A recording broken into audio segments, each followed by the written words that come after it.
என் வீடும் என் வீட்டார் அனைவரும் ஓயாமல் நன்றி சொல்வோம்.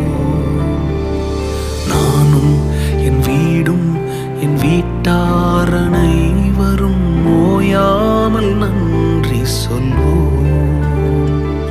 ஒரு கரு போல காத்தீரே நன்றி, என்னை சிதையாமல் சுமந்தீரே நன்றி. ஒரு கரு